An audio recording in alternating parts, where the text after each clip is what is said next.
It's another Thrifty Thursday. Thanks for joining me today. I just wanted to say, first of all, that this is an open collaboration hosted by Sherry at Turquoise Dreaming, and I'm going to link her channel below if you'd like to participate or just go watch the other entries for the week. She has a list. I believe she has a link to an external list now because it has gotten so large. But yes, please do head over and check that out to see what other people are finding this week. This week, my husband and I got up early Saturday morning and went to some yard sales. And I've been saying that the past couple of weeks have been kind of low yard sale number wise. And so I was a little bit, going into it, I was not super hopeful that I'd find anything, but I did find quite a few treasures. The first thing I'm going to show you is at a yard sale. We actually knew the people when we drove up, which is always fun because you can get to fellowship and talk for a little while with people you haven't seen in a while. But she had a lot of really cool things, one of which, and I can't put this whole thing in the shot, but this is sort of a trivial thing, but very useful. It is a drying rack. It's the foldable drying rack. And I use this for laundry, of course, but also when I do dyeing of paper. Sometimes I like to hang the papers over one of these instead of laying them in the grass, especially if it's super windy that day or the grass is a little high and the paper won't lay flat. It works well because the paper sort of bends. You can fold an 8.5 by 11 page over one of these rungs, and so you're already going to fold it to put it into a signature anyway.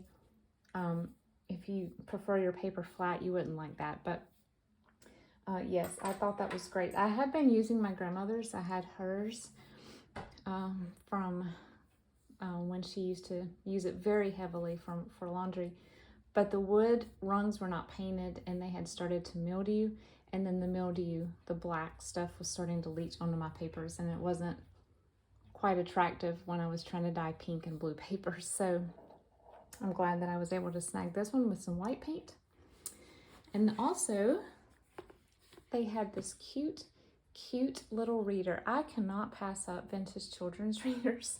I don't know about y'all, but not only are the images inside incredible and amazing, but the covers are almost always very simple and not busy, and so they make perfect journal covers. And so this one is called On We Go. I guess this is Houghton Mifflin. And let me see what year this is. 1966, originally 1949. So yes, this just has this illustrations that we all love. Bright, vibrant, full color. What I love also about readers is their images are almost always about this size. So you can cut one out and it's a perfect size for a pocket in most journals already.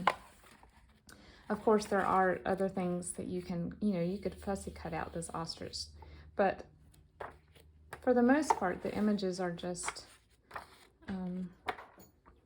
perfect pocket size or journaling card or tag. So I'm not going to flip through the entire thing, but just give you a basic overview. This one looks like it has different artists in it. Some of them look like the same artist throughout. This one's a little more eclectic, I think. Like I said, to me, it would have been worth the 50 cents I think I paid for the cover itself, but it's a bonus when the images inside are fun to use too.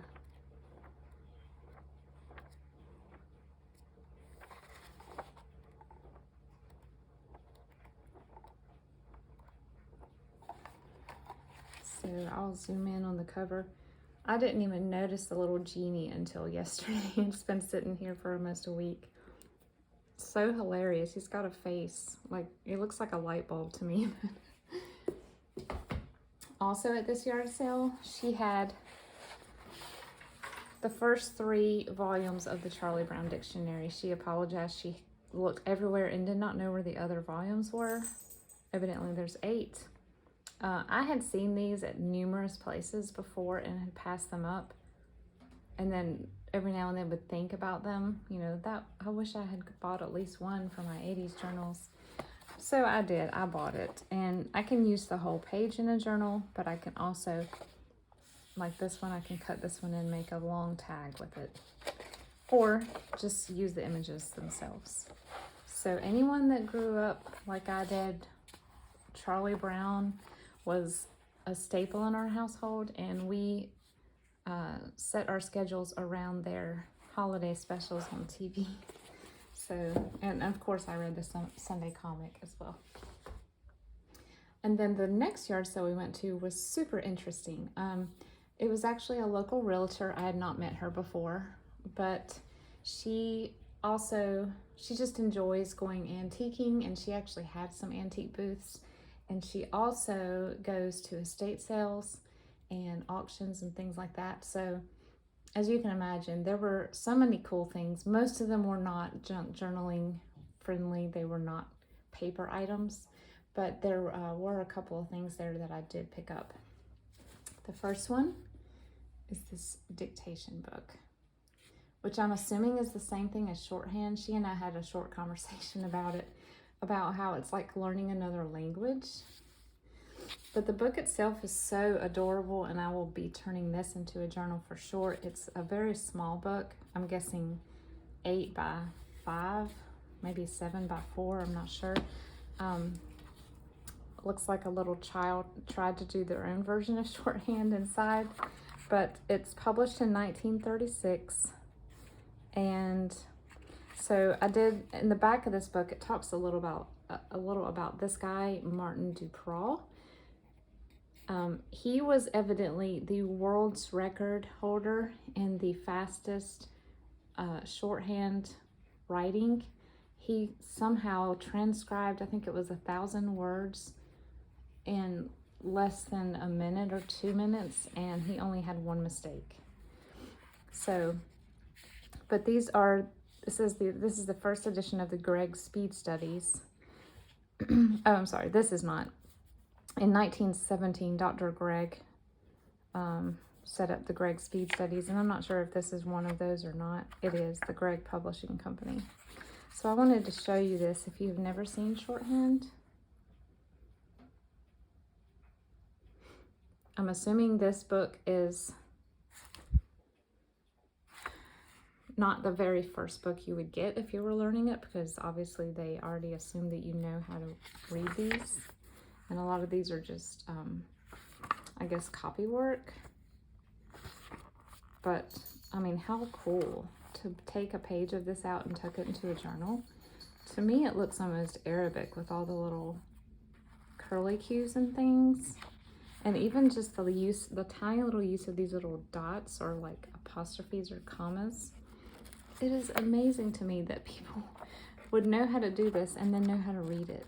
So definitely another time, for sure. And I think back here is a picture of the world record holder. Let me see if it's in here. I must have passed it.